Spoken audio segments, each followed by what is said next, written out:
The best beginner table saw could have been under our nose the whole time and we were just missing it. This is the Kobalt 10-inch, full-size, compact table saw. This thing, Mike can do it all for you in your shop. We're gonna put it through the paces, look at all the features, and decide if it's right for your shop. I think you'll be impressed, especially for the price. Let's go. It is very rare in this day and age to find a table saw with a full 10-inch size blade under $300, and that's what we have here. Now, full disclosure, Lowe's did send me this table saw for review for the previous video, not for this video, and I'm not keeping this table saw. I'm going to give it away. We'll talk about it later. In this video, I'm going to cover all the features that this saw has, and it's packed with them, especially for the under $300 price point. We're also going to cut some hardwood with it, some softwoods, as well as some plywood to see how it performs. Then I'll tell you what I don't like about the saw, and then finally I will cover all the accessories I think would make this saw perfect for your shop. Let's go. If you'd like to check this saw out for yourself, there'll be a link in the description and the pinned comment to help you find it easier, or you can click that View Products button there on your screen to shop right here on YouTube, which I would recommend. You'll be buying directly from Lowe's anyway, but on YouTube. Now let's talk about all the features you get on this saw, and I think you'll be surprised at how much you're getting for what you're paying. Right now you can get this saw for $279. I'm telling you, that's a screaming deal on a full-size 10-inch blade saw. There's also a version with a stand that you can get for $349. This saw has all the features you want in a saw. First and foremost, the most important thing on any table saw is the fence. If the fence can't stay square, it's useless to you. There's some models out there that just have really terrible fences, and I do not recommend them. But this one has the rack and pinion fence. And if you've watched this channel, you know I love the rack and pinion fence. I have the DeWalt job site saw that I've had for well over a year now. It has the rack and pinion fence. I love this style fence because everything stays square. The front and the back of the fence is gear driven, so everything moves in unison. Everything stays square when you lock it down. That is key, and that's the main part you're looking for in the table saw. Now this saw does also have over 32 inches, just over 32 inches of rip capacity, and that's handy when you're using this for ripping plywoods and things like that. And speaking of that, this fence also is what they call the high-low fence, where you can use this in the low position when you extend it out so that you get that material support. Basically your plywoods and things like that don't fall down. It's really annoying, the fences that don't have that. This does have that, and if you move it in close, you can move it up one notch to get those thin rips or thin strips, things like that. And then when you're not using that, it'll just fold up out of the way. Now to move the fence is pretty simple. There's just a lever on the right side of the saw. You push it down, that frees up the fence to move wherever you want, and then when you get where you want to lock it in, you just pull that lever back up, locks it in place. It's not going to move from that point. This has standard adjustments just like every other table saw. It will go from 0 to 45 degrees for your bevel cuts. Really easy to do. Just push the lever down, move it to the degree you want, lock it back in place. This does have a 15 amp motor, and you'll see in the demonstration why that matters. It comes with your standard safety features, the riving knife, the blade guard, the anti-kickback paws, all that stuff. I've removed that just to show you what it looks like without it. Another thing that I like about this saw is the fact that this throat plate is aluminum. On some other models, they're plastic and they flex a little bit, especially when you're cutting thinner strips, things like that. It causes some inaccuracies, and it's annoying. This one has aluminum, solid as a rock. You're not gonna have any trouble with it flexing, anything like that. Saw also has onboard tool storage, one for your push stick. Although I'm not a fan of these style push sticks, I do like the fact that we can store that right there where it's handy to get to when we need it. It's almost handy as a shirt pocket. You also have a place to store your miter gauge and some other things on the side, cord storage, all that stuff. So everything's really compact. You keep everything in one place so it's ready to go when you're ready to work. One thing that's fairly simple, but I do like it, is the power switch. The green button in the center, you push that to power it on, and when you get ready to turn it off, I like it has that big red paddle that you can just hit, turn it off. That's pretty convenient, so you're not searching for the tiny button, anything like that. It's kind of simple, but I do like that. Another great thing about this saw, it's square from the factory at 0. You can see right here with my Faith Valley Tools Precision Woodworking Square, faithvalleytools.com. You can check out that blade right there. That's our square, by the way. You can check the square of that blade. You can see that it's perfectly square. That's awesome because not all saws come that way. They need some minor adjustments. And also the blade to the slot is also perfectly square. As you can see here, I'm using the Woodpeckers indexable square, combination square to check that. Perfectly square from front to back. You can't ask for more than that. For a saw at this price point, it's really good. Now, is it 100% perfect? No, I had to align the fence, but this is super easy to do. You can see that the fence to the slot is slightly off. We're talking maybe a 16th, no, not even that much, probably a 32nd of an inch. On the front, I just lined it up. On the back, you just loosen off this little bolt with an Allen key and then just scooch it over and then tighten it back up. It literally took me 10 seconds to square that up. So adjustments are very easy on the saw, which is also a nice bonus. Speaking of miter slots, it does have a standard size miter slot, so all of your accessories, miter slot accessories, will work. Another thing I like about this is it will accept, or it can hold, a dado stack. As you see here, I was able to get 2 chippers plus the outside blades and the spacers on there. I couldn't get all of the dado stack on there, but I could get a lot of it on there. So you'll have to take the riving knife off, obviously, but it will take a dado stack. On the dado stack with just 1 chipper, I was able to get the washer and the nut on there, but with 2 chippers on there, I did have to leave that washer off.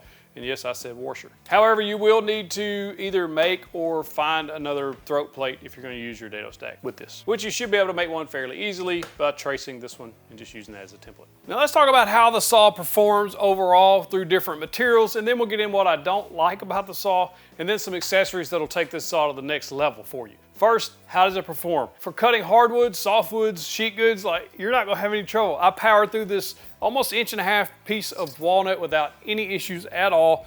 Very minimal burning, only when I slowed down a little bit did it burn, but the cut was super clean. Even cut this little bitty thin strip off, 0 issues. No power issues there with the hardwood.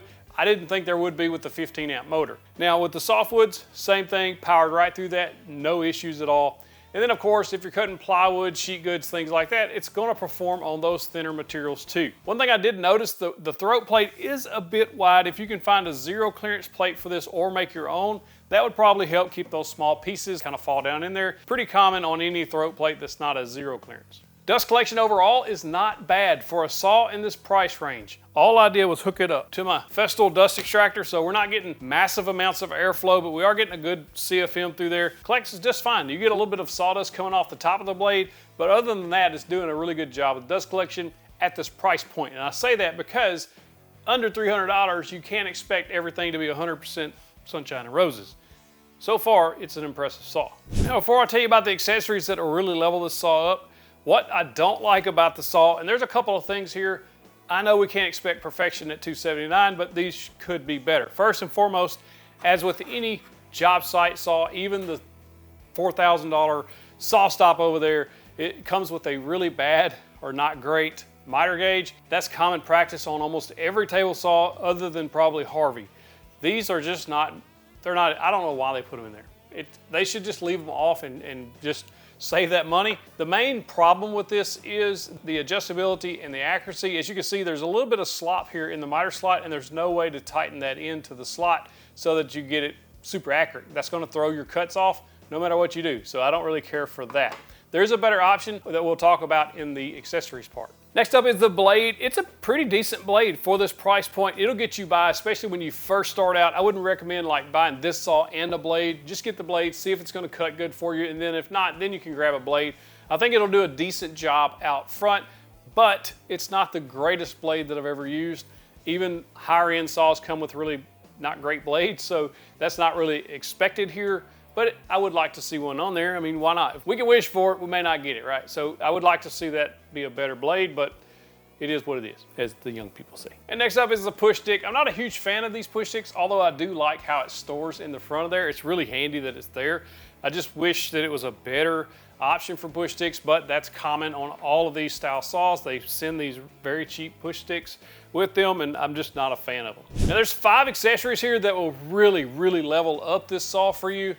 If you want to add these on later, or even when you buy it, anything like that will just really make this saw much more enjoyable use for you. First and foremost, the miter gauge. As we talked, the one that they sent, not great, but the Inker V27 is a very, very nice upgrade. It is adjustable for that T-slot, so you can snug it up in there, so you're not gonna have that slop. And for the price of this miter gauge and the accuracy that you're getting, it's a really good option to upgrade. Next upgrade is the blade. Of course, I think that most everybody should upgrade their table saw blades, especially from the stock blades. A good 40-tooth general purpose blade is really all you need for most operations. It'll get you by for a long time. I like the Wood River brand. I also like the CMT brand. Those are a little less than $100. But if you're on a budget, the store brands like Diablo, Spider, things like that will work just fine for you. I'll link those in the description as well. And the main difference is the budget level blades versus the higher end blades is longevity. The higher end ones just last longer, they stay sharp longer, and they can be resharpened. So there's a benefit there if you wanted to go kind of buy once, cry once type thing. Next upgrade is a push stick. As I said, I don't really care for this one. I do like the micro jig gripper. I think it's one of the better push blocks on the market just because it's so adjustable. I use mine all the time, and they just come out with a new version and lowered the price. So now they're only 50 bucks. It's just a really good upgrade if you have the budget for it. Then you may have saw me using this longer push stick. This is from a friend of mine who makes these and sells them on his website, which I'll link to. These really do help spread out the force that you're doing over the long distance of the board, and it keeps your hand up and off the blade. Has a little catch there on the back to help you push it through. Really nice push block if you're in the market for something like that. Another accessory that takes these benchtop smaller style saws to the next level, especially if you're in a small workspace. There's a product called the Bow Extender Fence. I love this product. It was one of my favorite products of last year. It will clamp onto this existing fence, so you don't have to do anything other than clamp it on. And that gives you a lot of different options with feather boards that can do vertical pressure, so it holds it down, and the in-feed and out-feed supports, which is huge if you're on a saw like this. That way your boards don't fall off the back. It has that out-feed support. Just a really good option for an upgrade for saws like this. And the last upgrade that you can make to these type table saws, especially one this size, is making your own crosscut sled that fits on here. I have a couple of plans for crosscut sleds on my website if you want to check them out, but there's tons on YouTube. You find one that works for you. But this really does help give you a lot of extra features to your table saw for cross cutting, small parts, and a whole bunch of other stuff. Just makes these table saws so much more useful. Now the big question is, would you buy this or the Skil that I reviewed a couple of years ago? Because up until this point, I recommended the Skil as the best beginner table saw on the market. Is it still the best? This one's strong competition, y'all. So I guess it just depends on if you like red or blue. That's kind of what it's going to come down to. Or the Skil has the folding feet, so it does give you that benefit. Some people like that, some people don't. And the throat plate on the Skil is plastic, or it was when I reviewed it, so it had a little bit of give, but I think they upgraded that if I remember right, so you may want to check into that. Otherwise, they both 10-inch blades, they both cut similarly, they both perform similarly, and they're both similar priced. So really just going to depend on which brand you want to go with, Skil or Kobalt. Remember, if you want to check this saw out or anything else you saw, link in the description, the pinned comment, or you can click that view products there on the screen, and that'll let you shop here on YouTube, which is pretty cool. I'm going to give this table saw away to one of you. Now, typically we give away all of our products, or at least a lot of the products you see on this channel, to our 2Before Nation members. Those are our Patreon and YouTube channel members. They are a huge support for us, and we have a good time. They get a lot of extra perks, details in the description on that. Now, if you're in the general public and you want to win this, you have to be inside the US and you have to be 18 years of age or older. If you're interested, check the description of the video to see how you can win and when the drawing is going to be.